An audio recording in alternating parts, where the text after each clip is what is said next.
Welcome to the deep dive. Today we're diving into, well, a traveler's dream, really, the Maldives. You're looking to explore this incredible island nation, and we've got some fascinating sources to help you plan your perfect trip.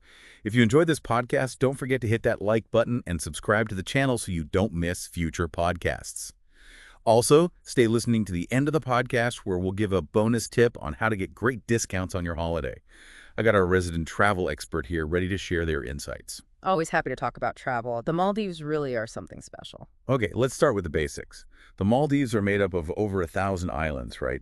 But the YouTube video, Maldives Travel Guide, showed how they're barely a meter above sea level. Those are some seriously low-lying islands. They are, and that's a crucial point to consider. The Maldives are actually built on these things called coral atolls, basically rings of coral reefs surrounding a lagoon. It's a stunning geography, but also makes them incredibly vulnerable to rising sea levels. So that image of idyllic overwater bungalows perched above crystal clear water could be at risk in the future. Exactly. It's something to think about. And this unique geography impacts your experience as a traveler, too. Many resorts are on their own private islands, creating a very exclusive, almost isolated feel. It's like having your own private paradise. But I did notice our sources also mentioned local islands. Is it a totally different experience? It can be. Think of it this way. Resort islands are your luxury escapes, while local islands offer a glimpse into the authentic Maldives, the culture, the daily life. You'll find charming guest houses and have the chance to interact with local communities. So depending on what kind of experience you're looking for, you could have two completely different tricks within the Maldives. That's incredible. And speaking of experiences, the sources mention so many activities: snorkeling, diving, sunset cruises. There's even a floating cinema under the stars. It's truly a diverse destination. And don't forget, the Maldives are a world-renowned diving destination. Divers come from all over the globe to experience the incredible biodiversity of the reefs here. Places like Banana Reef or Manta Point are legendary for their marine life encounters. Manta rays, wow. That would be amazing to see. Okay, before I get too carried away, let's talk about the practical side of things. Visas, what to pack, currency. What do we need to know? Good questions. Luckily, the sources are pretty clear on this. You'll need a valid passport, of course, but no special injections are required for entry. US dollars are widely accepted, so no need to worry about exchanging too much currency. As for packing, think light clothing, swimsuits, and the essentials: sunscreen, insect repellent, and importantly, reef-safe products to protect those beautiful coral reefs. Reef safe. Yeah. Got it. Now, the YouTube video mentioned something about seaplane schedules that caught my attention.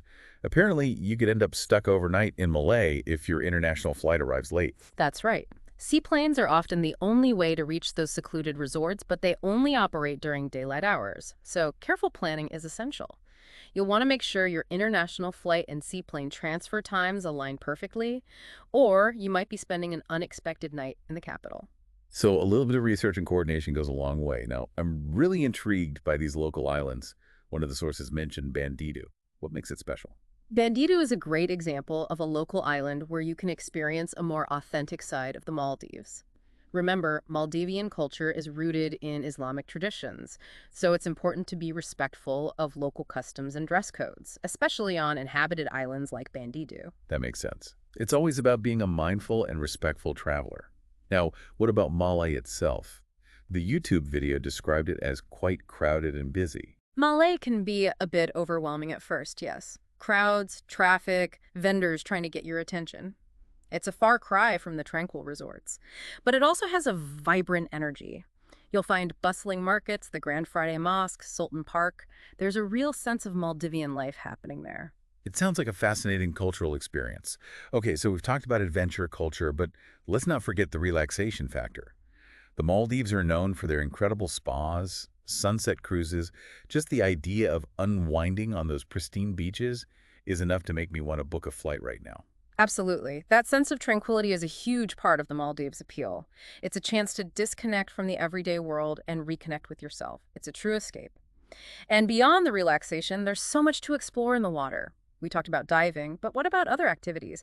The sources mentioned quite a few options for water lovers. That's right. Snorkeling was high on my list. It seems like anyone can explore those vibrant reefs just below the surface, even without being a certified diver. Exactly. And the YouTube video had a great tip. Bring your own gear. It'll save you quite a bit compared to renting at the resorts. Good to know. Now, beyond snorkeling, What about something a little more adventurous? Oh, the Maldives has plenty of that. Jet skiing, windsurfing, parasailing. If you're looking for an adrenaline rush, you'll find it. Or if a slower pace is more your style, there's always kayaking, paddleboarding, or even traditional night fishing under the stars. Night fishing. That sounds like a unique experience. But I'm curious, a lot of these activities seem to center around the resorts.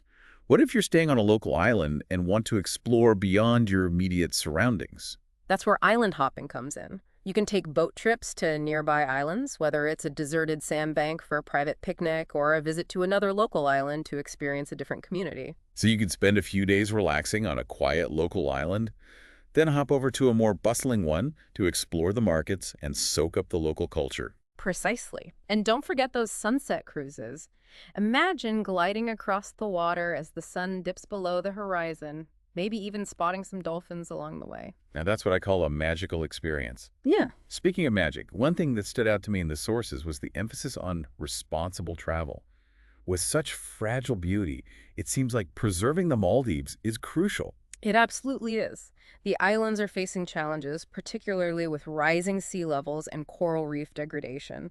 As travelers, we have a responsibility to minimize our impact. So what can we do to be more responsible tourists? Well, choosing eco-friendly resorts is a good starting point. Many are actively involved in conservation efforts such as coral reef restoration projects. And of course, there are things we can all do individually. Avoid single-use plastics, be mindful of water consumption, and respect marine life. Simple actions can make a difference. Now, we've talked a lot about the natural beauty and activities, but what about the food? What kind of culinary delights can we expect in the Maldives? The food is a highlight. You'll find a blend of influences: South Indian, Sri Lankan, Arabic, even hints of East Asian flavors. Fresh seafood is a staple, particularly tuna, prepared in countless ways. Sounds delicious. Any specific dishes we shouldn't miss? Definitely try mas huni, a traditional Maldivian breakfast dish. It's a vibrant mix of tuna, coconut, onions, and chili. And for a truly unique dining experience, look into those underwater restaurants. Underwater restaurants. Wow, that sounds incredible. To be surrounded by marine life while you dine. What a concept. Okay, you've officially convinced me the Maldives is a must visit.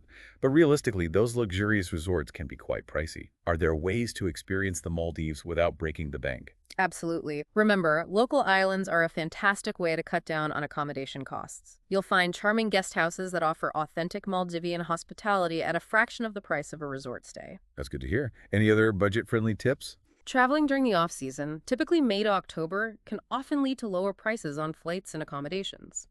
You might encounter some rain, but it's also manta ray and whale shark season.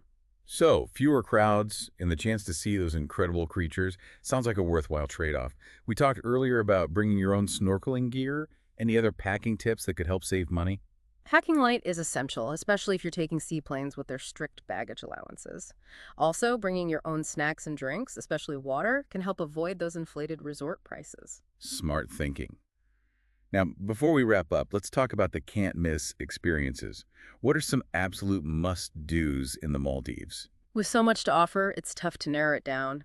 For divers, experiencing those world-renowned dive sites is a top priority. Snorkeling is a must for everyone, even if you're not a certified diver. And I highly recommend visiting a local island to get a sense of authentic Maldivian culture. Bandidu is a great option, but other islands like Mafafushi or Thodu offer unique experiences as well. And of course, no trip to the Maldives is complete without witnessing one of those breathtaking sunsets. Maybe even from the deck of a sunset cruise with dolphins swimming alongside. Absolutely. Those are the moments that create lasting memories. This has been an amazing deep dive. I'm already dreaming of those turquoise waters and white sand beaches. But before we get too carried away, let's recap some key takeaways for our listeners. It seems like you've really grasped the essence of the Maldives. It offers such a diverse range of experiences, from luxurious overwater bungalows to budget-friendly guest houses nestled in local communities. And let's not forget those incredible coral reefs teeming with life, just waiting to be explored. But we've also learned that planning is key, especially with those seaplane transfers to the more secluded resorts. Absolutely. A little bit of research and coordination goes a long way in ensuring a smooth and stress-free trip. And it's important to remember that the Maldives is an Islamic nation. Respecting local customs and traditions, particularly on inhabited islands, is paramount. That's such an important reminder to be mindful and respectful travelers wherever we go. So as we wrap up this deep dive, what's the one key takeaway you would leave our listeners with as they plan their Maldivian adventure? I think the most important thing is to have a clear vision of what you're seeking from this trip. Are you dreaming of pure relaxation and luxury, or are you yearning for adventure and exploration? Do you want to immerse yourself in local culture and experience authentic Maldivian life? Once you define your ideal experience, choosing the right island and activities becomes much easier. That's such great advice. Knowing what you want out of the experience is half the battle won. Thanks for guiding us through this incredible journey through the Maldives. I don't know about you, but I'm feeling inspired to book my flight. It's been my pleasure. The Maldives truly is a special place. And for our listeners, we hope this deep dive has given you the knowledge and inspiration to plan your own unforgettable trip to this island paradise. Don't forget to hit that like button and subscribe to the channel so you don't miss future podcasts. Also, stay listening for that bonus tip we promised. Just click the link in the bio and discover fantastic discounts on your holidays. Thank you from Travel Adventures. Until next time, happy travels.